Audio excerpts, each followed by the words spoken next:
जुड़ते जाइए। नमस्ते, गुड इवनिंग, आते जाइए, जुड़ते जाइए। और एक ही दिन आप लोग मेंस के आंसर राइटिंग करके भेजा है, उसके अलावा मैं वेट कर रही थी आंसर्स आएंगे। ठीक है, तो आप अपने मन से भी कुछ 3 मार्कर्स निकाल सकते हैं, वो भेज सकते हैं और मैं भी याद रखूंगी आप लोगों को रोज काम देने का। तो चलिए हम शुरू करते हैं नदियों के बारे में। तो सभी ने बहुत नदियां देखी हैं, बहुत से लोग नदियों में नहाए भी होंगे, आपके घर पड़ोस से भी नदियां निकलती होंगी। आज हम उन नदियों को डिटेल में देखेंगे कि वो नदियां कैसे बनी हैं, किस प्रकार की वो नदी है। ठीक है, तो चलिए शुरू करते हैं। नदियां वास्तव में, sir marker pen, okay sorry, नदियां वास्तव में उस भूभाग या भौगोलिक संरचना को प्रदर्शित करती है जहां से जल किसी एक निश्चित दिशा में प्रवाहित होता है। ठीक है, सामान्य रूप से इसे अपवाह की संज्ञा भी दे दी जाती है। अपवाह मतलब बहना, एक निश्चित डायरेक्शन में बहना, वो नदी होगी। ठीक है, ऐसे तो नाले भी बहुत हैं, ठीक है, लेकिन नालों के कुछ नहीं है। बड़ी नाली का बड़ा स्वरूप, जो नाली का बड़ा स्वरूप नाला है, कोई डायरेक्शन फिक्स्ड नहीं है, लेकिन नदियों की डायरेक्शन फिक्स्ड होती है। ठीक है, फिक्स्ड कहूं या एक निश्चित कह दूं उसे मैं। ठीक, देखिए नदियां जा रही हैं, आगे चलते हैं। अपवाह प्रतिरूप, ड्रेनेज पैटर्न क्या होता है? पूछते हैं भाई नदी किस रूप में बह रही है, उसका प्रतिरूप क्या है? ठीक है, कैसे पैटर्न में बह रही है? तो हम इसको देखें। नदियों के द्वारा अपने मार्ग में निर्मित भौगोलिक ज्यामितीय आकार, वो कैसा ज्यामितीय आकार बना रही है, कैसा आकार बना रही है, ठीक है, ज्योमेट्री वाला।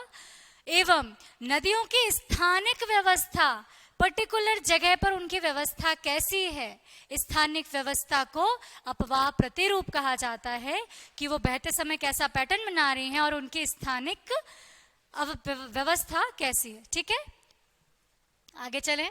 अपवाह प्रतिरूप में नदी के उद्गम से लेकर उसके मुहाने तक की भौगोलिक संरचना को और क्रियाओं को शामिल किया जाता है। ठीक है भाई, हो सकता है कोई नदी पर्वत से निकल रही है, ठीक है, कोई नदी ग्लेशियर से निकली है, कोई नदी भ्रंश घाटी में बह रही है, कोई नदी सिर्फ मैदान में बह रही है। तो क्या हो गई, ज्यामितीय, उसने ज्यामितीय स्वरूप कैसा है और दूसरा उसका जो स्थानिक व्यवस्था कैसी है। ठीक है, चल, तो इनको शामिल किया जाता है कि जिस जगह से वो निकली, ओरिजिन और अंतिम अवस्था मुहाने तक, उसने क्या क्या संरचना बनाई और क्या क्या क्रियाएं की, इनको शामिल किया जाएगा इस पैटर्न में। ठीक है, चलें। जैसे वृक्षाकार प्रतिरूप, ठीक है, नदी वृक्ष के रूप में बह रही है, मतलब वृक्ष रूप में ऐसा नहीं है, पहाड़ ऐसे वाले वृक्ष के रूप में, वो जो इस तरीके से बह रही है, ठीक है, ये वाली चीज। समानांतर प्रतिरूप, ठीक है, मुख्य नदी के साथ साथ सहायक नदियों की भी भूमिका होती है। जब हम इसके पैटर्न की बात करेंगे, अपवाह रूप प्रतिरूप की बात करेंगे, तो जो मुख्य नदी है और उसकी सहायक नदियां, इन दोनों को शामिल किया जाएगा, हमें ये चीज ध्यान रखना है। ठीक है, अब देखिए जरा इसको, अगर मैं एग्जाम्पल से बताऊं, अगर आपकी गंगा नदी है, इधर से यमुना नदी आ रही है, इधर से आएगी और इधर यमुना नदी में, गंगा नदी में मिल जाएगी। छोटी छोटी कई सहायक नदियां हैं। ठीक है, ये एक नदी यमुना की सहायक और बाद में यमुना गंगा की सहायक, एक पैटर्न जो बना रही है ना, उसी को हम कहेंगे अपवाह प्रतिरूप। क्लियर हो गया? आगे चलते हैं। नदियों का अपवाह प्रतिरूप निम्नलिखित कारकों से प्रभावित होता है। भाई अपवाह प्रतिरूप तो है, लेकिन क्या फैक्टर्स हैं जो इसको प्रभावित करेंगे, समझे? चट्टानों की प्रकृति एवं संरचना, जिस चट्टान से वो बह रही है वो चट्टान कैसी है। ठीक है, एक पर्वत ऐसा है, एक पठार ऐसा है, एक पठार ऐसा है, तीनों में अलग अलग तरीके से नदियों का पैटर्न बनेगा। ठीक है, अब बताऊंगी आगे कैसे। ढाल प्रवणता, कितना शार्प है ये, कितना स्टेप, देखे अगर ये इतना स्टीप हुआ, ये इतना स्टीप हुआ, ढाल कितनी है उसकी, उस हिसाब से क्या होगा, उसका पैटर्न, उसकी स्पीड बदलती जाएगी, चेंज होती जाएगी। तो पहला हो गया चट्टानों की प्रकृति, दूसरा हो गया ढाल प्रवणता। चले आगे देखें, जल की मात्रा और बहाव की अवधि, कितने पहले से बह रही है, ठीक है, अवधि कितनी है, कितनी पुरानी नदी है, जल की मात्रा, उस नदी में पानी कितना है, कोई छोटी नदी है, पानी कम है क्या, या गंगा नदी जैसी बड़ी नदी जिसमें बहुत पानी आता है, ठीक है। मध्य प्रदेश के आप हैं, आपको मालूम है बेतवा नदी सूख जाती है, जितनी आपकी मध्य प्रदेश की अधिकतर नदियां सूख जाती हैं गर्मियों में, क्योंकि जल की मात्रा कंपैरेटिवली गंगा नदी और इसकी सहायक नदियों से कम है, ठीक है। चलें, भूवैज्ञानिक समयावधि, वो जो जगह है जहां से बह रही है, भूवैज्ञानिक ने उसके समय कितना, उसकी अवधि कितनी बताई है, कितने पहले उसका निर्माण हुआ है, ठीक है। जैसे अगर मैं बात करूं, आपको एक एग्जाम्पल देती हूं, हमने पढ़ा हिमालय के नवीन वलित पर्वत है, मतलब वो नया नया बना है।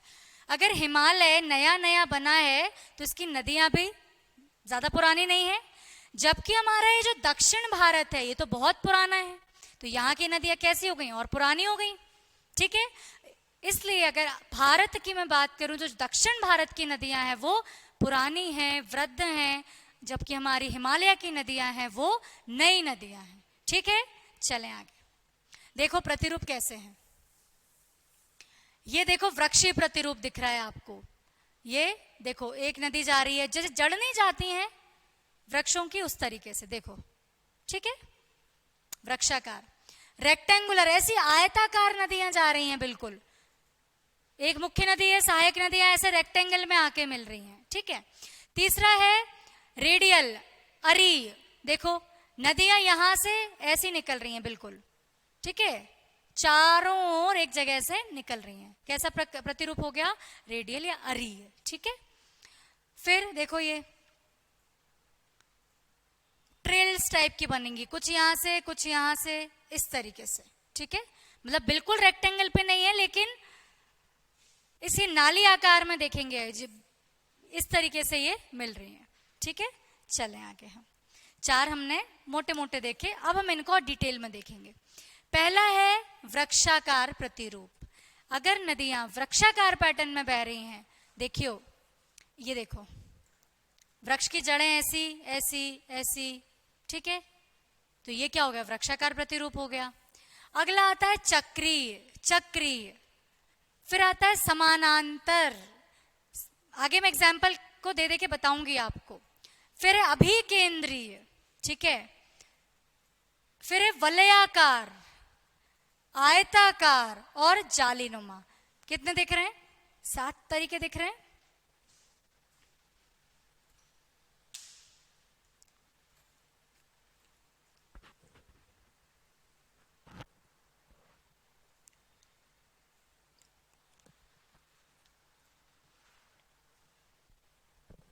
चले देखें, वृक्षाकार, ये रहा आपका वृक्षाकार प्रतिरूप।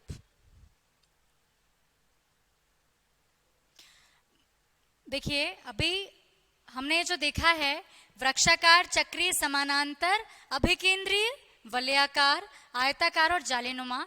मैं पहले आपको इनको डिटेल में बताने से पहले नदी द्रोणी क्या होती है, अपवाह तंत्र क्या होता है, नदी के बारे में जो बेसिक टर्म्स है ना, मैं पहले वो बताऊंगी आप लोगों को, उसके बाद हम इनको डिटेल में पढ़ेंगे, ठीक है। अभी 5 मिनट बाद हम इस स्लाइड पे आते हैं। सबसे पहले अगर मैं बात करूं नदी द्रोणी क्या होती है, नदी द्रोणी, ठीक है। देखें, बड़ी नदियों के जो क्षेत्र होते हैं, अगर बड़े नदियां बड़े क्षेत्र की हैं तो उन्हें हम कहेंगे द्रोणी। गंगा नदी बड़ी नदी है, बेतवा बड़ी नदी नहीं है, आपकी माही हो गई बड़ी नदी नहीं है, ठीक है। चंबल, चंबल तो आप थोड़ी तो भी से बड़ी द्रोणी में मान लूं, जैसे कि सिंध नदी है, मध्य प्रदेश की सिंध नदी है, शिप्रा नदी है, छोटी छोटी नदियां हैं, 200-100 किलोमीटर इतनी है, इतनी भी ज्यादा, इतनी भी नहीं होगी, शिप्रा तो इतनी भी नहीं है, तो ये द्रोणी नहीं कहलाएंगी। जबकि गंगा नदी की अगर मैं बात करूं, देख रहे हैं डायग्राम गंगा नदी का, देखें ये आपका गंगा नदी इधर से निकलेगी और यहां से बहती हुई, ये पूरी बहती हुई यहां तक जाती है। तो ये जो नदी का क्षेत्रफल है, जितना ये कवर कर रही है, या बड़ी नदियां हैं, तो इसे हम क्या कह देंगे, द्रोणी, ठीक है, क्लियर हो गया। अब आता है जल संभर, वाटर शेड। जल संभर क्या होता है? छोटी नदियां एवं नाले द्वारा अपवाहित क्षेत्र को जल संभर कहते हैं। मतलब छोटी छोटी नदियां, नाले जो पूरे किसी क्षेत्र से निकल रहे हैं उससे हम क्या कहेंगे? वाटर शेड या आपका जल संभर। ठीक है, देखो देखो नदी का पैटर्न देखना आप। इधर से आ रही है सहायक, ये मुख्य नदी है, ठीक है। इधर से दूसरी नदी आ गई, इधर से दूसरी नदी आ गई, ये इसकी सहायक नदियां हैं, ठीक है। तो द्रोणी में भी क्या होता है? उसकी सारी सहायक नदियां शामिल होती हैं। द्रोणी में भी सहायक नदियां शामिल होंगी और जल संभर में भी इन छोटी नदियों की भी जो जो छोटी छोटी सहायक नदियां होंगी वो शामिल होती हैं, ठीक है। अपवाह क्या होता है? 3 मार्कर में अपवाह पूछा जा सकता है। अपवाह क्या होता है? देखें, वाहिकाओं या चैनल, वाहिका या चैनल या सरिताओं, सरिताओं को नदियां ही कहते हैं, ठीक है। सरिताओं के माध्यम से हो रहे निश्चित दिशा में जल प्रवाह को, वाहिका है, चैनल है, उनके माध्यम से निश्चित दिशा में अगर प्रवाह हो रहा है तो उसे हम कहेंगे अपवाह, ठीक है। नदियां एक दूसरे से मिलकर जल का एक दिशीय प्रवाह बनाती हैं। मतलब जो नदियां होती हैं एक ही डायरेक्शन में बहती हैं, ये और इनकी सहायक नदियां मिलकर क्या बना लेती हैं? ठीक है, एक दिशीय प्रवाह बना लेती हैं, ठीक है। समझ में आ रहा है? एक बार कमेंट कर दो जरा, थोड़ा लगता रहे मुझे आप लोग भी क्लास में हो। चलिए चलते हैं आगे। और कल मैंने जो क्वेश्चन पूछा था, क्वेश्चन ऑफ द डे कल का क्या था? अभी तक किसी ने कमेंट नहीं किया। कल का क्वेश्चन ऑफ डे था, यस्टरडे का क्वेश्चन ऑफ द डे था, सबसे बड़ी झील आकार की दृष्टि से कौन सी है? आंसर चाहिए, बताया गया है आपको।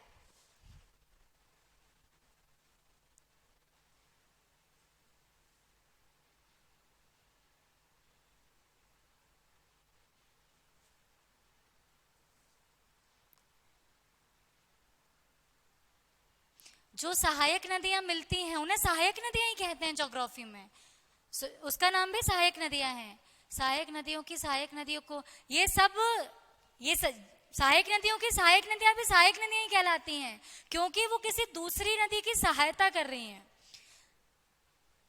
आपने तो कैप्सियम लिखा है रिया, ठीक है, समझ गए हैं, कैस्पियन है वो, उसका आंसर है कैस्पियन। कैस्पियन, कैस्पियन झील जो है मध्य एशिया की झील है। कहते सागर है क्योंकि इतना बड़ा आकार है कि उसको सागर कह देते हैं, ठीक है। कैस्पियन सी या कैस्पियन जो झील है वो विश्व की सबसे बड़ी झील है आकार की दृष्टि से, और मध्य एशिया की है, जो कि 5 से 6 कंट्रीज के साथ अपनी बॉर्डर शेयर करती है, ठीक है। कजाकिस्तान, तुर्कमेनिस्तान, अजरबैजान, रूस, ठीक है, इनके साथ इनकी बॉर्डर लगती है, कैस्पियन सागर, ठीक है। चलें आगे। अपवाह तंत्र पीडीएफ आज से आपको मिल जाएगी और इस पे उस आपके ऐप पे भी अपलोड कर दी जाएगी, जैसे कि आज अपने दिन में बात हुई थी। पीडीएफ देखिए क्या होता है, हम यहाँ आपको 1 घंटे पढ़ाने के पीछे हमारी बहुत मेहनत होती है। मैं मेरे नोट्स जिनसे मेरा मेंस निकला है मैं आपको एज इट इज कई बार वो नोट्स पे प्रोवाइड करवाऊंगी, कुछ कुछ अपना कंटेंट भी डालती हूँ।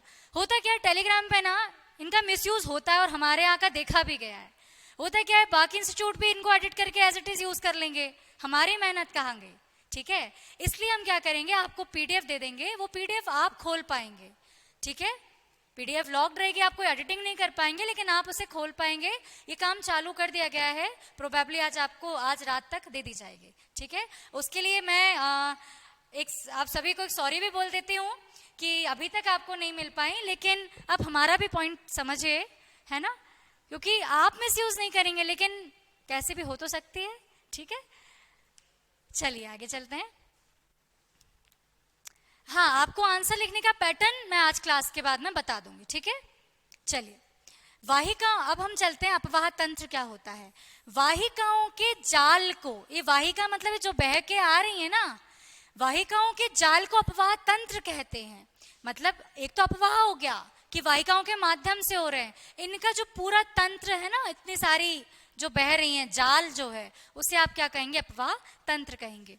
अपवाह तंत्र का मूल संबंध किसी क्षेत्र की जल प्रवाह प्रणाली से होता है कि जल बह कैसे रहा है, ठीक है, जहां कई नदियां प्रवाहित होती है। उदाहरण सुंदरवन एक अपवाह तंत्र है, जहां पे गंगा, ब्रह्मपुत्र, मेघना की अपवाह द्रोणियां शामिल हैं। तो सुंदर नदी, सुंदरवन का डेल्टा है, वो क्या हो गया? बेसिकली अपवाह तंत्र का निर्माण कर रहा है, जिसमें बहुत सारी नदियों का अपना अपना ड्रेनेज पैटर्न है। समझ गए अपवाह तंत्र? तो इससे अगर साधारण शब्दों में कहूं तो मुख्य नदी एवं उसकी सहायक नदियों का जो जाल है, उसे हम क्या कहेंगे? अपवाह तंत्र कहेंगे, ठीक है। ये गो चलिए, अपवाह द्रोणी क्या है? एक तो थी नदी द्रोणी, अब है अपवाह द्रोणी, ठीक है।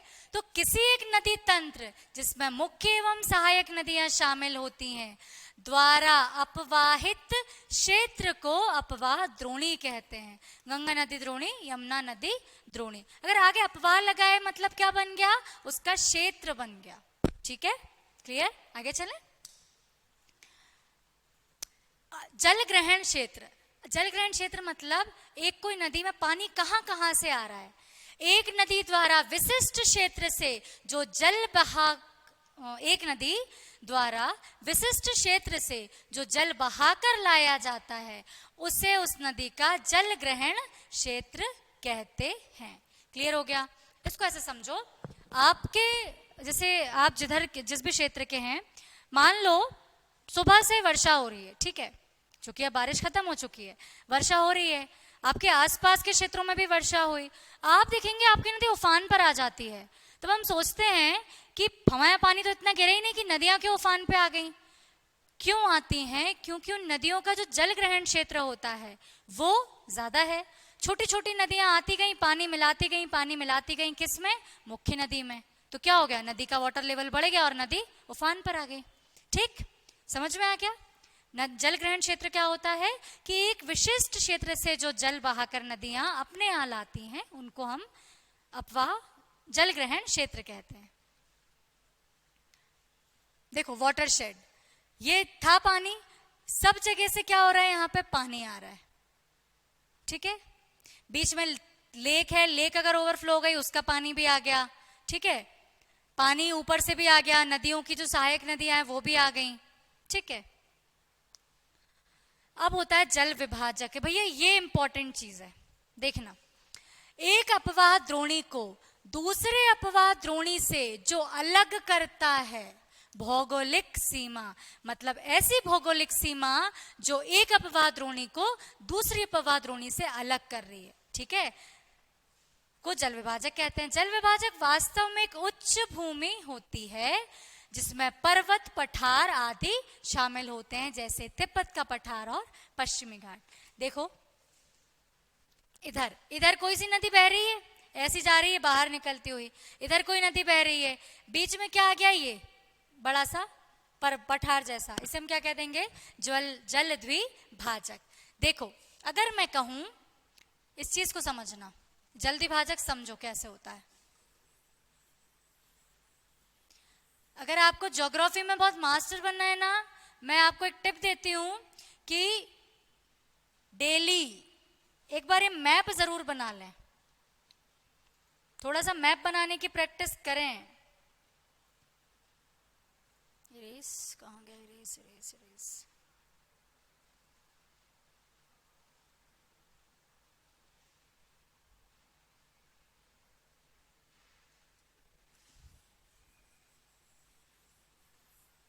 आप जितनी स्पीड से मुझे मैप बनाते हो देखते हैं, मेहनत है इसके पीछे बहुत, तब इतनी स्पीड से इतना स्मूथली बनता है, ठीक है। देखें इधर ये गंगा यमुना जा रही है, ठीक है, इधर आपकी नर्मदा बह रही है एमपी में, एमपी और बना देती हूं,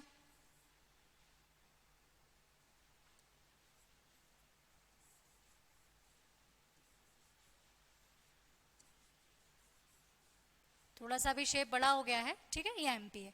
इधर आपकी नर्मदा नदी बह रही है, इधर पे आपका विंध्याचल है ना, ये इधर इधर देखो विंध्याचल आपका ये है, ये विंध्याचल है, ठीक है। तो विंध्याचल पर्वत ने क्या किया कि गंगा नदी द्रोणी और नर्मदा नदी द्रोणी के बीच क्या कर दिया, जल विभाजक का काम कर दिया। क्लियर हो गया? ये आपका जल विभाजक का काम होता है।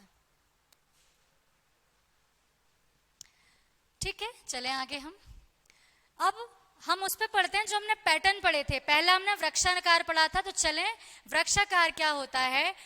डेंड्रिटिक देखें, समतल और सपाट क्षेत्रों में, समतल अगर क्षेत्र है तो नदियों की शाखाएं सभी दिशाओं से आकर जब मुख्य नदी में मिलती हैं, जब सहायक नदियां अलग अलग दिशाओं से आ रही हैं और मुख्य नदी में मिल जाएंगी, तो इसको हम क्या बोल देंगे, आपका वृक्षाकार पैटर्न। गंगा नदी का जो पैटर्न होता है वो एक तरीके का वृक्षाकार पैटर्न है। ठीक है, यह शाखाओं में फैला हुआ होता है, जैसे वृक्ष की शाखाएं होती हैं, ऐसा ऐसा ऐसा, और यही तो जड़ों की भी तो ऐसी होती हैं। तुम्हारी जो मर्जी पड़े, आप जड़ों से याद कर लो या वो टहनियों से याद कर लो। यह शाखाओं में फैला हुआ द्विभाजित प्रतिरूप होता है। इस प्रतिरूप का विकास ग्रेनाइट शेल वाले पदार्थ भागों में सबसे ज्यादा होता है। जहां जहां ग्रेनाइट चट्टानें मिलेंगी वहां पे यही पैटर्न मिलता है। ठीक है, देख लें जरा, यही वाला पैटर्न आ गया। क्लियर? अब 3 मार्कर पूछते हैं वृक्षाकार प्रतिरूप क्या है। देखिए कैसे आंसर लिखते हैं, समझिएगा। जहां हम 3 में से 3 नंबर लेंगे 3 मार्कर्स में, वृक्षाकार प्रतिरूप 3 मार्कर में पूछा है तो क्या लिखेंगे, समतल या सपाट क्षेत्रों में या मैदानी क्षेत्रों में नदियों की शाखाएं जब सभी दिशाओं से आकर मिलती हैं। ठीक है, एक लाइन हो गई। दूसरी चीज कि यह शाखाओं में फैला हुआ प्रतिरूप होता है, दूसरी चीज। तीसरा आप लिख सकते हैं विकास कहां होगा, सिर्फ इतना लिखना है, विकास ग्रेनाइट शेल वाले भागों में। एग्जाम्पल गंगा नदी का या गंगा नदी तंत्र। देखो मेंस आंसर राइटिंग में एक चीज ध्यान रखना, 3 मार्कर में आपको जो शब्द बनाने वाले सेंटेंस होते हैं ना, होता है, जाता है, ऐसा करती है, ये नहीं लिखना है। जो स्पेशली टेक्निकल सब्जेक्ट होंगे, ज्योग्राफी हो गया, साइंस हो गया, है ना, पॉलिटी हो गया, तो इसमें आपको सिर्फ टू द पॉइंट, उन्हें कंटेंट से मतलब है, उन्हें आपकी कितने अच्छे वाक्य बना सकते हैं मतलब नहीं है।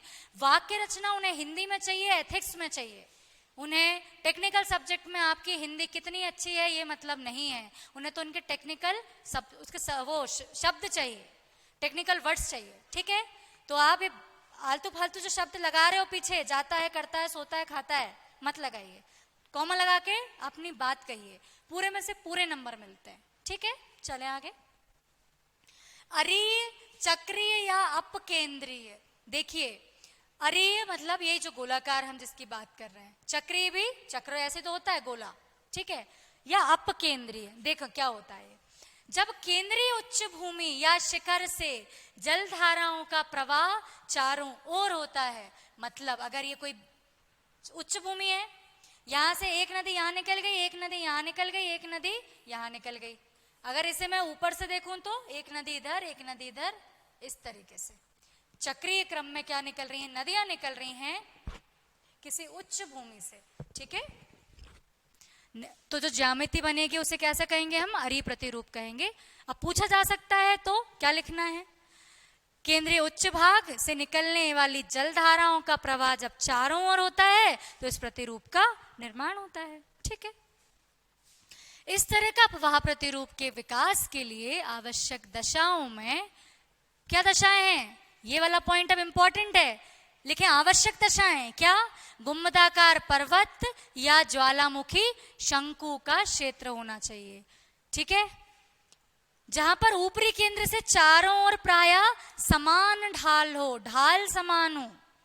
ठीक है, देखो ढाल इधर भी है, इधर पे भी है। अब एक जगह कहीं ढाल ही नहीं होगा तो कैसे नदी बहेंगी। ठीक है, तो ढाल समान होना चाहिए और गुंबदाकार पर्वत जैसा कोई चीज होनी चाहिए। नदियां ऊपरी केंद्र से निकलकर चारों दिशाओं में ढाल के अनुरूप बहती हैं। ठीक है, हो गया। अब इन्हें क्या कहते हैं, मूल रूप से अनुवर्ती जलधाराएं कहते हैं, या मूल रूप से अनुवर्ती जलधाराएं होती हैं। अनुवर्ती क्या होता है ये जान लें। अनुवर्ती मतलब जब नदियां बहते समय अपने ढाल का अनुसरण करें। जैसे ये ढाल दिख रही है तुम्हें, देखो ढाल दिख रही है, नदियां ऐसे ही बहें, ठीक है, मतलब अपने ढाल के अनुसार बह रही हैं तो उन्हें हम कहेंगे अनुवर्ती। क्लियर? आगे चलें। अब समानांतर प्रतिरूप क्या होता है इस चीज को समझें। समानांतर मतलब समान अंतर से। मुख्य नदी एवं सहायक नदियां जब एक दूसरे के समानांतर बहती हैं, देखो ये गंगा नदी बह रही थी, इधर से गंगा नदी निकली गंगोत्री से, यमुना नदी निकली यमुनोत्री से, इसके समांतर बही और इधर आके प्रयागराज में मिल गई। तो इतना जो प्रतिरूप था ये तो समानांतर था, इसे क्या कह देंगे? समानांतर प्रतिरूप। समानांतर प्रवाहित होती हैं तो निर्मित ज्यामिति संरचना समानांतर प्रतिरूप कहलाता है। क्लियर हो गया? चलें, इस प्रकार का प्रतिरूप समान ढलवा सागरीय मैदान या कास्ट मैदान पर अधिक होता है। अभी कब होगा? जब भैया समान ढाल होगी तब होगा, ठीक है। पश्चिमी घाट से निकलने वाली नदियां पश्चिमी घाट से निकलकर अरब सागर की ओर बहने वाली नदियां अधिकांशतः इसी प्रतिरूप की होती हैं। जान लो भैया क्या लिखा है ये। अच्छा, ज्योग्राफी में अगर मास्टर होना ना तो डायग्राम बनाने में आलस मत करना। मैं ये खुद के एक्सपीरियंस से बोलती हूँ, जितने बार आप डायग्राम बनाएंगे उतनी आप स्पीड में डायग्राम बना पाएंगे। चाहे तो आप टाइम देख लें, मैं कितने टाइम में डायग्राम बनाऊंगी। मुझे किसका डायग्राम बनाना है? भारत का।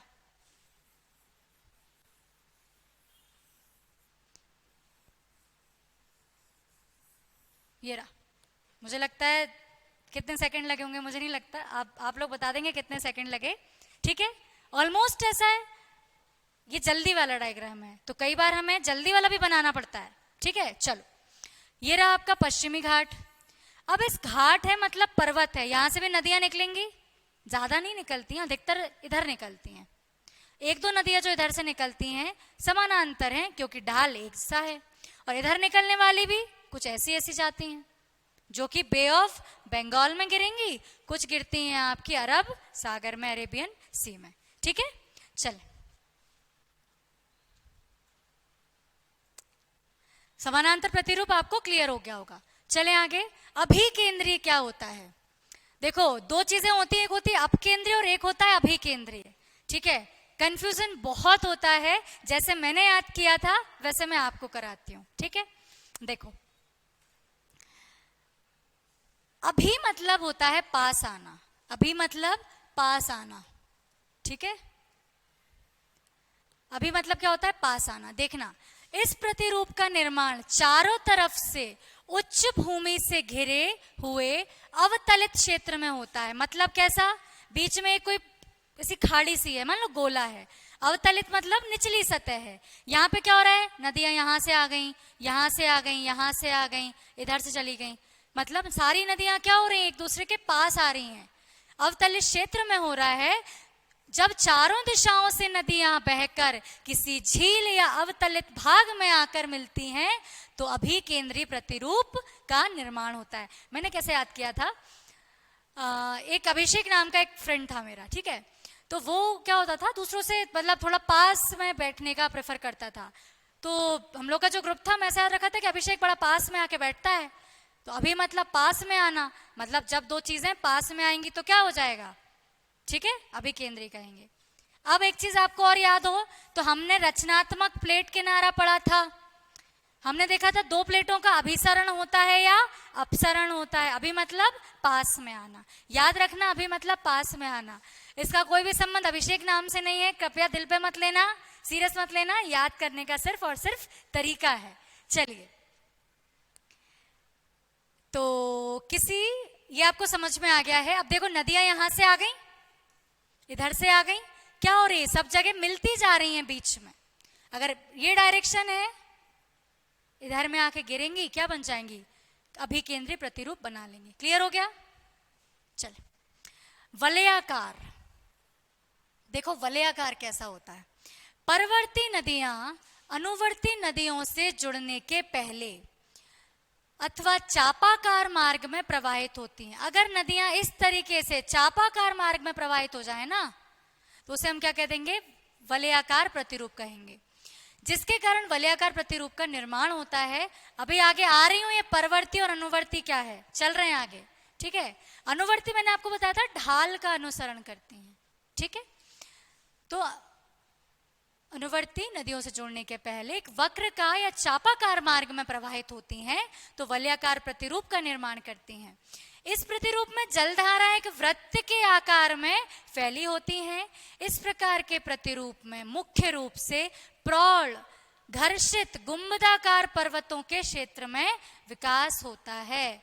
देखो, जब अगर कोई पर्वत है, घिस गया एकदम, है ना, बिल्कुल बचा ही नहीं है ना, वृद्ध हो गया, तो क्या नदियां जो घूम के आएंगी ना, ये जो क्षेत्र ऐसा बनाएंगे परवलयाकार वृत्ताकार, ये होंगे आपकी वलयाकार प्रतिरूप, ठीक है।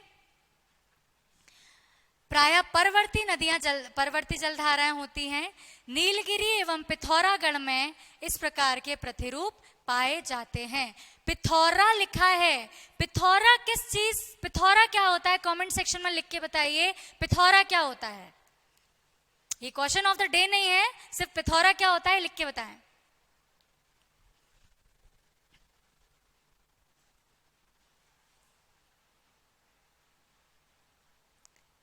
मैम एग्जाम के हिसाब से कंटेंट कम है और एक्स्ट्रा कहाँ से पढ़ें। क्या कंटेंट कम लग रहा है आपको? मैंने आपको स्टैंडर्ड बुक भी बताई है, कुछ क्या कम लग रहा है दिव्या बताएं।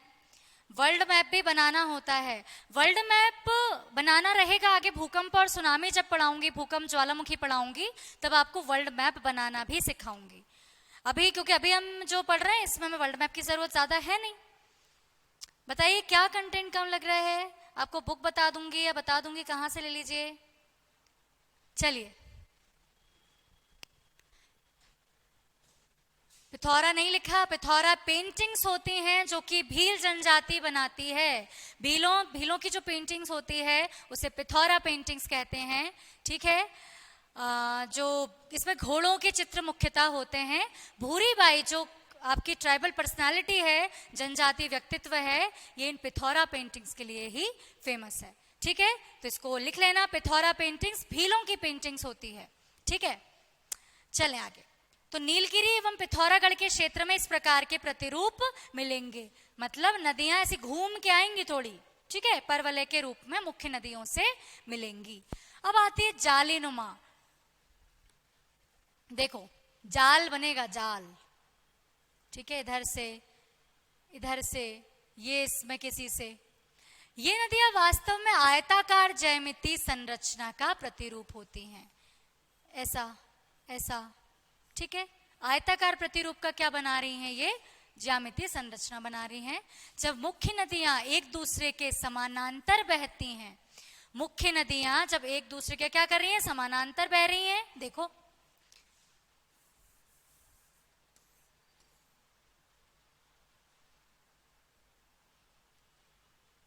ये कलर दिख रहा है अच्छे से।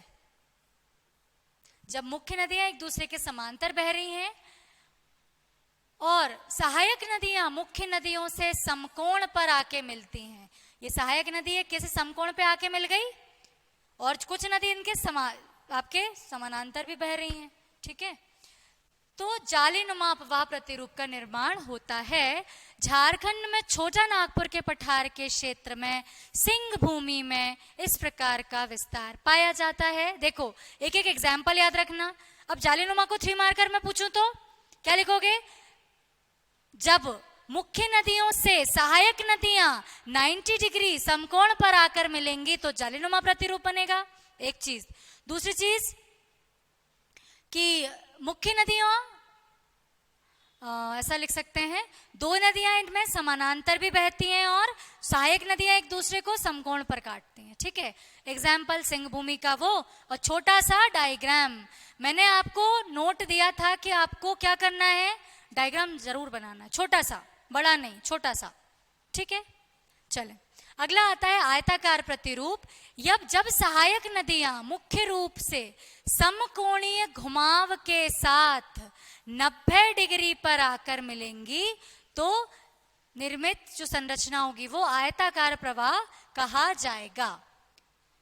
ये तो हेक्सागोनल उस टाइप से है, आयताकार मतलब ऐसा। देखो एक हो गया समकोण, देखो आयताकार और जो जालीनुमा है वो ऑलमोस्ट एक ही चीज है, याद रखना। जालीनुमा और आयताकार ऑलमोस्ट एक चीज है, क्योंकि ये भी क्या कर रही है, 90 डिग्री पे आके मिलेगी, ठीक है,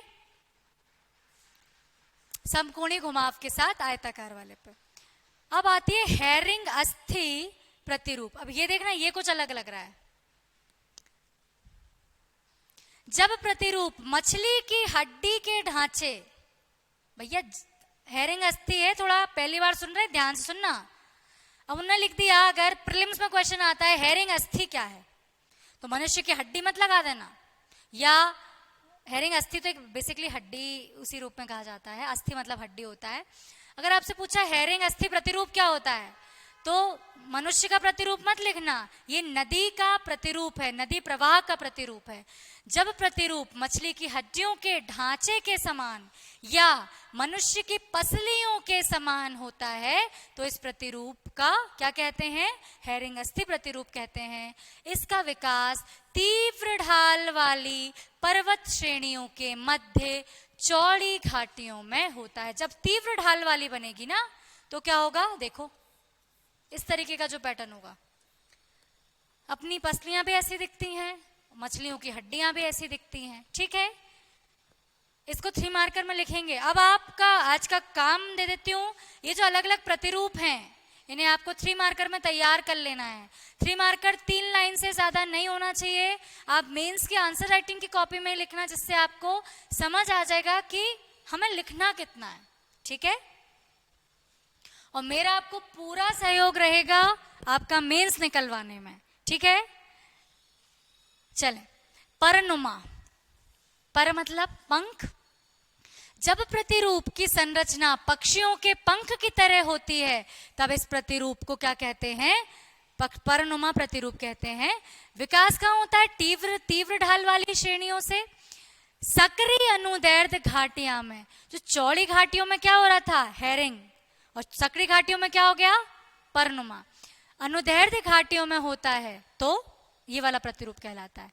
पार्श्ववर्ती समानांतर पर्वत श्रेणी से निकलने वाली, पार्श्ववर्ती मतलब पीछे वाली, ये है इसके पीछे जो पर्वत है, इससे निकलने वाली समानांतर पर्वत श्रेणियों से जो नदियां प्रधान अनुवर्ती नदी से न्यून कोण पर मिलती है। कुछ नहीं, देखो जो प्रधान लिखा है, प्रधान मतलब मुख्य, अनुवर्ती मतलब जो ढाल से बह रही है। अब देखो छोटी सी नदी है, न्यून कोण पे मिल रही है, बिल्कुल ऐसे ऐसे मिल गई, ठीक है, न्यून कोण पे मिल रही है, तो क्या कहेंगे, पक्षीनुमा संरचना का विकास होता है, ठीक है। आगे आपको जब मैं पढ़ाऊंगी डेल्टा, तो डेल्टा में भी ये आएगा कि पक्षियों के पंजेनुमा प्रतिरूप, ठीक है। ध्यान रखना, ये परनुमा प्रतिरूप नदियों का है, और पंजाकार अगर प्रतिरूप कहूंगी तो वो डेल्टा का होता है। पर मतलब पंख, ठीक है। पंख कैसे होते हैं, मतलब ऐसे ना, जो हल्के हल्के से दिखते हैं, ठीक है। अलग अलग पक्षियों के अलग अलग पंख होते हैं। मैंने तितली का बनाने की कोशिश की थी, तो समझ में आ गया। प्रधान मतलब मुख्य, अनुवर्ती मतलब ढाल में जो नदी बह रही है। न्यून कोण पे अगर सहायक नदी आके मिल गई तो क्या हो जाएगा, परनुमा आपकी आकृति बन जाएगी। एग्जाम्पल, ऊपरी सोन नदी एवं नर्मदा नदी का अपवाह प्रतिरूप। देखिए नर्मदा नदी जो है ऐसी ऐसी जा रही है, छोटी छोटी सहायक नदियां आके मिलती हैं, ठीक है। इस तरह का प्रतिरूप आपका क्या हो जाता है, परनुमा प्रतिरूप हो जाता है, ठीक है। अब देखो, एक गंगा नदी का प्रतिरूप था, उसमें क्या था, समानांतर ढाल है ना, तीव्र ढाल वाला था, मतलब थोड़ा सा अंतर है परनुमा में और वृक्षनुमा में, ठीक है। मुख्य परीक्षा की हमारे पास नहीं है तो कहाँ लिखें, विद्या प्रशांत। ओके, मुख्य परीक्षा की अगर आपके पास कॉपी नहीं है तो आप एक काम ये कर सकते हैं कि एमपीपीएससी की वेबसाइट से आप मेंस आंसर राइटिंग की एक फॉर्मेट कॉपी डली हुई है, उसको निकाल लें, प्रिंट आउट निकलवा लें, या अब तो मार्केट में भी मिलने लगी है, ठीक है। मार्केट में भी मिलने लगी। अगर आपके पास वो नहीं है, टेम्परेरी आप ये कर सकते हैं, एक पेज लेंगे A4 वाला, उस पे आगे थोड़ा मार्जिन छोड़ेंगे, थोड़ा मार्जिन पीछे छोड़ेंगे, फिर लिखेंगे। ठीक है। देखो एक चीज और बता रही हूं, आप लोग हेडिंग में भी जगह ले रहे हो, हेडिंग लिखी आती है, क्वेश्चन लिखा आता है, आपको सिर्फ इन 3 लाइनों में लिखना है।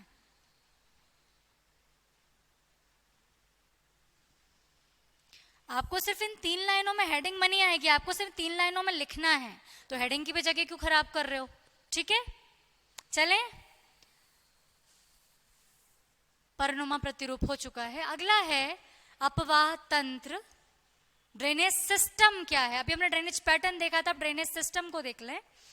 अपवाह तंत्र का संदर्भ नदियों की उत्पत्ति एवं समय के साथ नदियों के विकास से होता है। ठीक है, हम नदियों की उत्पत्ति और कैसे कैसे नदियों का विकास हुआ, इस पूरे इससे संबंधित है।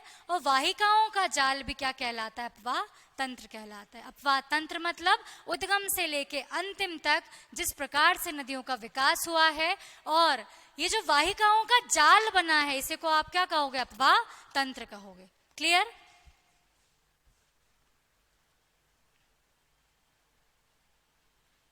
देखो एक बार देखो नदी कैसे निकलती है, क्या क्या बना रही है। यहां पे वर्षा हो रही थी, ठीक है, ग्लेशियर जमे हुए थे, क्या हुआ, ग्लेशियर पिघलेंगे, ये पिघले। यहां से हमने देखा था ग्लेशियर पिघलते हैं, अगर हाइट से गिर गया तो क्या बन जाएगा, वाटरफॉल बन जाएगा। ढाल से धीरे धीरे आ रहा है तो वो नदियों के रूप में आएगा। ट्रिब्यूटरी नदी, कोई सहायक नदी इससे आके मिल जाएगी। फ्लड प्लेन्स, बाढ़ आ गई तो बाढ़ के मैदान बन जाएंगे। अब देखो ये गोखुर झील में आगे आ रहे हैं, गोखुर झील ये ऐसे लहराते हुए नदी आ रही है, लहरा के बल खा के। जब जैसे ही नदी में मिलेगी तो इसने क्या किया, जितने अवसाद लेके आई थी अवसाद को छोड़ती गई, क्या बन जाएगा, डेल्टा बन जाएगा। देखिए ये इस तरीके का डेल्टा आकार का शेप बन रहा है, डेल्टा आकार का शेप बन रहा है, इसे हम डेल्टा कहते हैं। और उसके बाद ये मिल जाती है समुद्रों में। क्लियर हो गया। मतलब नदी अपने अब देखो क्यों बताया आपको, ये नदी अपने उद्गम से लेकर अंतिम अवस्था तक विभिन्न प्रतिरूप बनाती है। ठीक है, अब हम उन प्रतिरूपों को पढ़ेंगे, क्या क्या बनाती है, कैसे वो बनते हैं। चलें प्रकार देख। अभी हम एक चीज और बच गई है, ये जो हमने प्रतिरूप पढ़े ना, ये किस किस इन्हें किन भागों में बांटा गया है, बड़े आसान है, 2 देख लो। पहला होता है उत्पत्ति के आधार पर, अनुवर्ती है या परवर्ती है। ठीक है, अनुवर्ती है या परवर्ती है। दूसरी चीज देखते हैं अक्रमवर्ती में अध्यारोपित है या पूर्ववर्ती है। समझा रही हूं आगे क्या होते हैं ये। हमने इन प्रतिरूपों का प्रकार देखा है उत्पत्ति के आधार पर, और अगला आता है स्थिति के आधार पर। अगर नदियों को बांटना हो तो कैसे बांटेंगे, नदियों को अगर मुझे क्लासिफिकेशन करना है कि कैसे नदियां बांटी गई हैं, पहला हमने देखा उत्पत्ति के आधार पर आप कह दोगे कि भाई अनुवर्ती नदी है या परवर्ती नदी है। देख रहे हैं क्या होता है। स्थिति के आधार पर भारत की बात करूं तो हिमालयन नदी है या प्रायद्वीपीय नदी है। ठीक है, चलें आगे। क्रमवर्ती, अभी क्रमवर्ती क्या है पहले ये देखो। वे नदियां जो स्थलाकृतिक विशेषताओं के आधार पर अपने मार्ग का निर्धारण करती है। ये बोलेंगे चलो भैया ऐसा ढाल है ना, तो मैं, नदी ने बोला चल ठीक है मैं ऐसे ऐसे बह जाऊंगी, अगर ऐसा ढाल है तो ठीक है मैं ऐसे बह जाऊंगी। स्थलाकृति के आधार पर क्या कर रही हैं, ये अपने मार्ग का निर्धारण कर रही हैं, तो क्या कह देंगे, क्रमवर्ती। ठीक है, क्या कह दिया आपने, क्रमवर्ती। उदाहरण प्रायद्वीपीय भारत की जितनी नदियां होती हैं वो क्रमवर्ती रूप से बहती हैं। ठीक है, अब देखो इन्हें कैसे बांटते हैं। पहला आता है अनुवर्ती। अनुवर्ती मतलब वे क्रमवर्ती नदियां जो ढाल के अनुसार अपने मार्ग का निर्धारण करेंगी वो अनुवर्ती कहलाएंगी। एग्जाम्पल है चंबल, गोदावरी, कावेरी।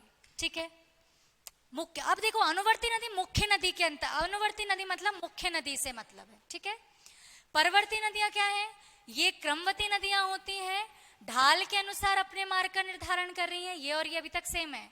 तथा सहायक नदियों के रूप में प्रवाहित होती हैं।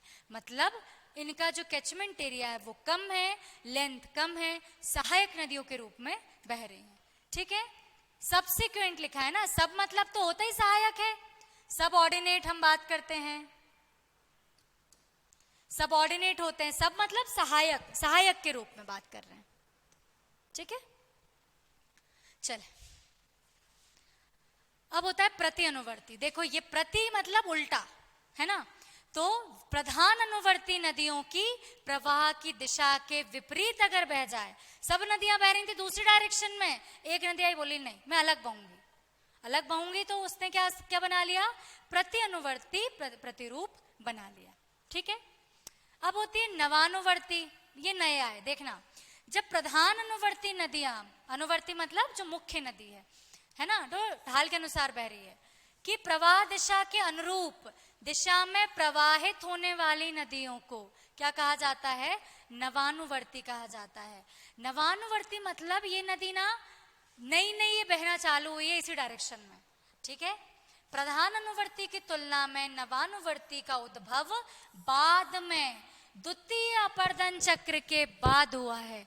देखो अगर इसका संधि विच्छेद करूं तो नवधन अनुवर्ती, तो अनुवर्ती का अनुसरण तो कर रही है, अनुवर्ती जैसे बह रही है, लेकिन नई नई बनी है, दूसरा जो अपर्दन चक्र था उसके बाद इसकी उत्पत्ति हुई है। क्लियर हो गया? एक बार बता दें कमेंट सेक्शन में, आपको ये चीज क्लियर हो गई कि नहीं हुई, बताइए।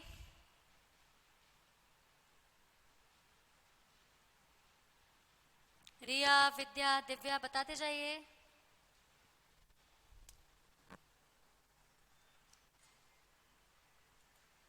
क्लियर है, चले भाई विद्या और दिव्या आप भी कमेंट कीजिए।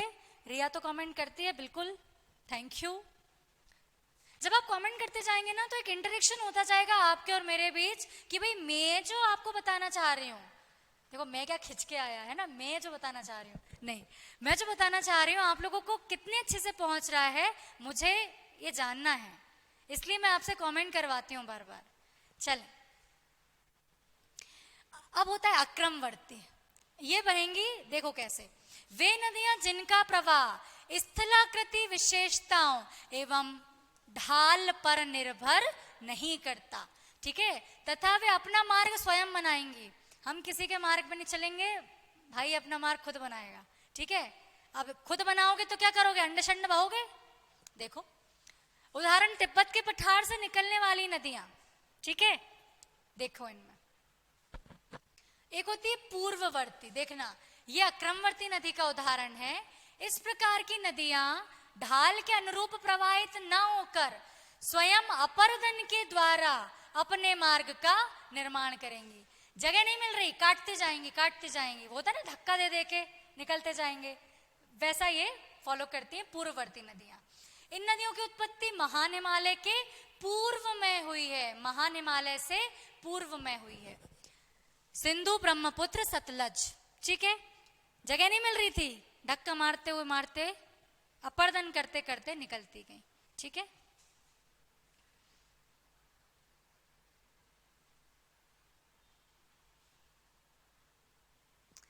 अध्यारोपित, ये काम का है, सुनो ध्यान से।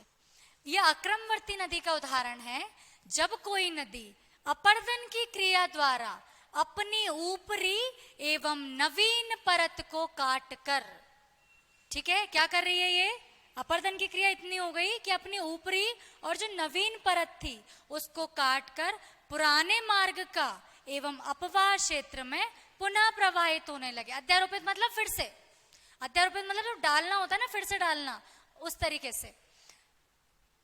देखो इस तरीके से कि नदी ऐसे बह रही थी, ठीक है, साधारण बह रही थी, बीच में क्या हुआ, ऐसा ढाल आ गया तो इसके ऊपर से बहने लगी, लेकिन ये तो पहले जैसा बहना चाह रही थी, बोली नहीं मैं इसको काट दूंगी, धीरे धीरे चलती गई, काटती गई काटती गई, और जैसे पहले बह रही थी फिर से वैसे ही बहने लगी।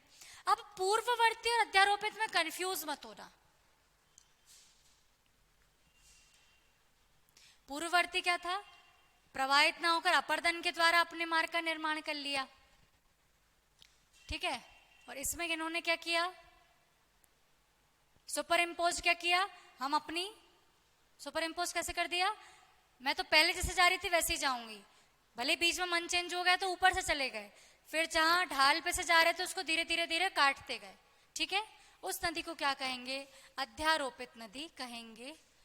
डायग्राम देख लें। अब आता है, पढ़ लिया क्या है, कैसे कैसे बन रही हैं ये देख लिया।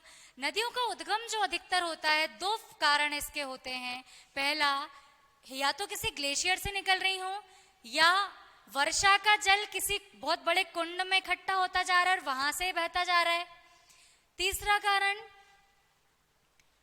वर्षा, मतलब सीधे अगर हो, देखो मेन दो ही कारण है इसके, या तो किसी पर्वत से निकल रही है, या किसी जली कुंड में से जहां पर पानी बहुत पहले से इकट्ठा है, या भूमिगत जल वहां पर आता जा रहा है, वहां से नदियां निकलती जाएंगी। ठीक है, तो हमने देख लिया क्या है और क्यों भी देख लिया। थोड़ी सी नदियां अब हम जो चल रहे हैं वो विश्व की नदियों की बात चल रहे हैं। आज जितना हो जाएगा आज इसे कंप्लीट करेंगे, नहीं तो हम कल की क्लास में से आपको कंटिन्यू करा देंगे। चलें, मुख्य नदी, सबसे मुख्य नदी आती है अमेज़न नदी। आपको कलर नहीं दिख रहा होगा, ये दिख रहा है, अमेज़न नदी। अब ये है कहाँ, पेरू और ब्राजील के तट पर। देखो एक बार देख लो कहाँ है ये, देखो भैया ये जा रही है, ये है आपका पेरू, यहाँ है चिली, ये इसके तट पर ऐसी ऐसी। ठीक है, निकली कहां से है, एंडीज, यहाँ पे एंडीज पर्वत है, यहाँ पर ये पूरा एंडीज है। मैंने आपको बताया था ऊपर वाला रॉकीज, नीचे वाला एंडीज।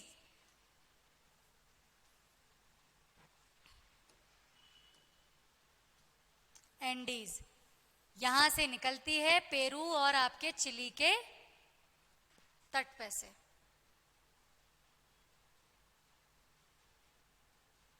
देश उद्गम हो गया एंडीज पर्वत, कहां मुहाना बना रही है, अटलांटिक महासागर में। देखो एंडीज पर्वत कुछ इस प्रकार से है, नहीं ये थोड़ा सा चप्पल जैसा है इधर पे, ये कुछ ऐसा है आपका दक्षिण अमेरिका, राइट, ऐसा ही है। अमेज़न ये जा रही है, ऐसा मुहाना बना रही है, ये देखो बहुत बड़ी ये आयतन की दृष्टि से बहुत बड़ी नदी है, मतलब इसकी सहायक नदियां काफी सारी हैं। ठीक है, पेरू चिली, सॉरी पेरू और ब्राजील, चिली गलत बोल दिया, पेरू और ब्राजील से निकल रही हैं। एंडीज पर्वत से उद्गम है, मुहाना है अटलांटिक महासागर में, मुहाने से होकर विषुवत रेखा गुजरती है, ये आपको ध्यान रखना है। विश्व की सबसे बड़ी और दूसरी लंबी नदी है, विश्व की सबसे बड़ी आयतन की दृष्टि से है, आयतन की दृष्टि से ध्यान रखना। अब दूसरी बड़ी लंबी क्यों है, क्योंकि पहली लंबी नदी तो नील है, पढ़ेंगे, दूसरी कौन सी हो गई, अमेज़न हो गई, और आयतन की दृष्टि से अमेज़न है। अब देखें, भूमध्य रेखा भी है, भूमध्य रेखा मतलब गर्मी अच्छी पड़ रही है, मैंने आपको अक्षांश वाले में बताया था, वर्षा अच्छी खासी हो रही है।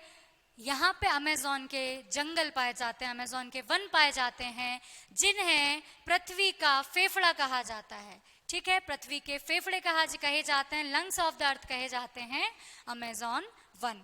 ठीक है, चले आगे। Parana, Parana river Brazil, Paraguay और अर्जेंटीना है। देखो इधर आपका ब्राजील है, इधर आपका पराग्वे था, अर्जेंटीना भी, ब्राजील ऊपर है अर्जेंटीना नीचे, यहां बह रही है पराना नदी। ब्राजील अटलांटिक महासागर में बाद में मुहाना बना लेगी, गिर जाएगी।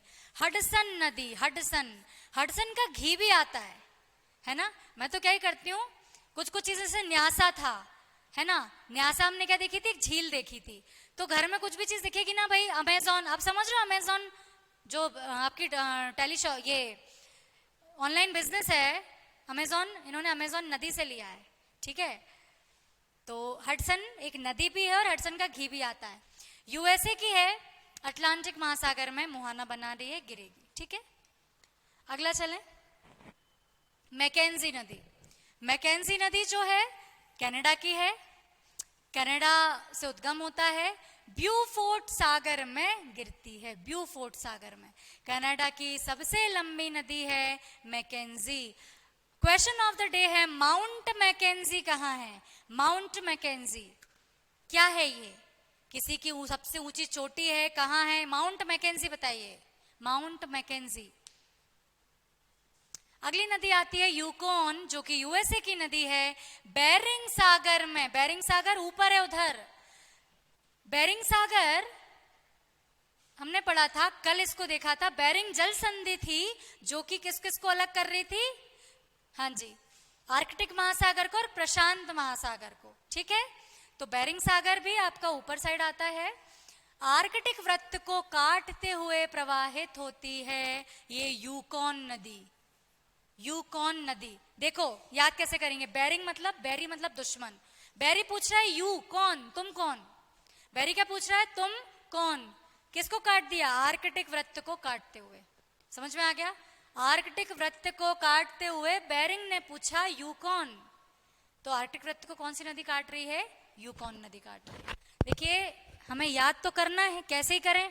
तो ऐसे कर लें। ठीक है, अगली बहुत इंपॉर्टेंट नदी आती है मिसिसिपी मिसौरी। इंपॉर्टेंट है, देख लो मैंने कितनी बार इंपॉर्टेंट बोला है। मिसिसिपी मिसौरी नदी यूएसए की नदी है, मैक्सिको की खाड़ी में गिरेगी, पंजाकार डेल्टा बनाती है, पक्षी के पंजे जैसा डेल्टा बनाती है। ठीक है, समझ में आ गया? मिसिसिपी मिसौरी यूएसए की नदी है, मैक्सिको की खाड़ी में गिरती है। देखें इसको, देखिए ये मिसिसिपी मिसौरी, ये मिसिसिपी है, मिसौरी किसकी सहायक नदी है? मिसौरी ये है, मिसिसिपी ये है। ठीक है, मिसिसिपी मुख्य नदी थी, मिसौरी सहायक नदी है, मैक्सिको की खाड़ी में गिरेगी। क्लियर हो गया? यूएसए की नदी।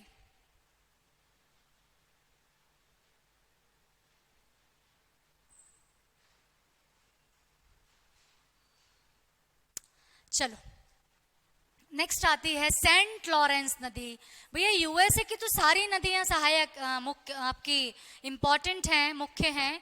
क्यों? क्योंकि यूएसए खुद एक इंपॉर्टेंट कंट्री है। ठीक है, सेंट लॉरेंस यूएसए की है, याद रखेंगे। विश्व का सबसे बड़ा ज्वार नदमुख एस्चुरी बनाती है सेंट लॉरेंस नदी। विश्व का सबसे जो बड़ा ज्वार नदमुख बनाती है, एस्चुरी बनाती है। अगली नदी आती है कोलोराडो। कोलोराडो बहुत इंपॉर्टेंट नदी है, रॉकीज पर्वत से निकलती है, कैलिफोर्निया की खाड़ी में गिरेगी। विश्व का सबसे बड़ा ग्रैंड कैनियन, बता रही हूं कैनियन क्या होता है।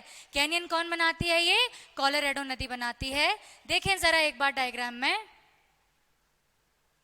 देखो भैया ये यूकॉन हो गई, ये रही यूकॉन। क्लियर हो गया? मैकेंजी किसकी थी? कनाडा की थी। सेंट लॉरेंस देखें ये इधर है, सेंट लॉरेंस बॉर्डर पे है सेंट लॉरेंस। ठीक है, कनाडा और आपकी यूएसए की। कौन सी नदी बता रही थी मैं आपको? कोलोराडो। देखो ये रही कोलोराडो, ये इधर कैलिफोर्निया है, ऐसी गिरेगी रॉकीज से निकली हुई। ठीक है, अगली नदी हम रियो ग्रांडे नदी देखने वाले हैं। देखो मैक्सिको में जा रही है, मैक्सिको और यूएसए की अंतरराष्ट्रीय सीमा बना रही है। ठीक है, चलो क्वेश्चन ऐसे पूछे जाते हैं। कोलोराडो देख लें, रॉकीज पर्वत से निकल रही है, कैलिफोर्निया की खाड़ी में गिर रही है, सबसे बड़ा ग्रैंड कैनियन बनाती है। ग्रैंड कैनियन हम देखेंगे क्या होता है। ठीक है, आगे चल लें। मैंने आपको एक और जो रियो ग्रांडे बताई है, इसमें नहीं लिखा है। जो रियो ग्रांडे नदी है वो भी अंतरराष्ट्रीय नदी है, यूएसए और मेक्सिको की बॉर्डर पे आती है। ठीक है, तो स्टूडेंट्स आज की क्लास में इतना ही। आपको इस 27 स्लाइड हो चुकी है, इसके आगे की स्लाइड्स में आपको कल बताऊंगी। कल हम नदियों वाला टॉपिक पहले पूरा करेंगे, उसके बाद भूकंप वाला टॉपिक स्टार्ट करेंगे। कैसी क्लास लगी बता दीजिए, समझ में आ गया ये भी बता दो। मैम जल संधि और जल डमरू में क्या डिफरेंस है? जल डमरू मध्य जल संधि, देखिए जल संधि और जल डमरू मध्य एक ही होता है। दो, देखो जल संधि क्या होती है? जल और संधि, जब दो वाटर बॉडी को जोड़ने वाली जगह होगी वो जल संधि होती है। एक होता है स्थल डमरू, जल डमरू मध्य, एक मिनट, पाक जल डमरू मध्य, पाक पनामा जल डमरू मध्य। देखो एक होती है जल संधि और एक होती है स्थल संधि। देखो इस डायग्राम मैप में देखना तुम,